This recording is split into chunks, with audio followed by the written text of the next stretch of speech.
Hello అండి. ఈరోజైతే 30 days weight loss ఛాలెంజ్‌లో ఫోర్త్ డే అనమాట. మరి నా వెయిట్ ఎంతో చూసేద్దామా?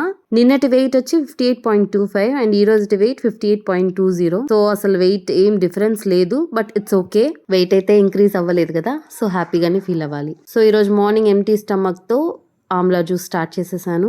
And amla juice as usual masala మజ్జిగలాగా టేస్టీగా ఉందనమాట. మన వెయిట్ తగ్గకుండా ఉండటానికి water intake as well as sleep కూడా చాలా మెయిన్ రోల్ ప్లే చేస్తుంది. So minimum 3 to 4 litres of water తాగండి and minimum 6 to 8 hours of sleep ఉంటే చాలా మంచిది అనమాట. బ్రేక్ఫాస్ట్ వచ్చేసరికి ఒక కప్పు ఉప్మా, కొంచెం పప్పాయ అండ్ కొంచెం కరివేపాకు పొడి. ఆఫ్టర్నూన్ లంచ్ ఏమో ఒక cup rice, soybean curry, beans fry, మునక్కాయ ఎండి చేప పులుసు అనమాట. నిన్న ఈరోజు కాఫీ తాగడం మానేశాను అనమాట. సో తల అయితే చాలా నొప్పిగా ఉంది. కంట్రోల్ చేసుకుంటున్నాను. కుదురుతుందో లేదో అని ట్రై చేస్తున్నాను. కుదరకపోతే రేపు తాగేయడమే. లంచ్ అయితే చాలా ఫిల్లింగ్ గా అనిపించింది. యాక్చువల్ గా ఇనీషియల్ 3 days డైటింగ్ చేయడమే చాలా కష్టం అంట. మనం ఆ 3 days మైల్ స్టోన్ దాటేసాం కాబట్టి సక్సెస్ఫుల్ గా కంప్లీట్ చేసామని అనుకుంటున్నాను. డిన్నర్ అయితే ఒక అట్టు, ఆకుకూర పప్పు, గోంగూర పచ్చడి అండ్ కీరతో కంప్లీట్ చేశాను.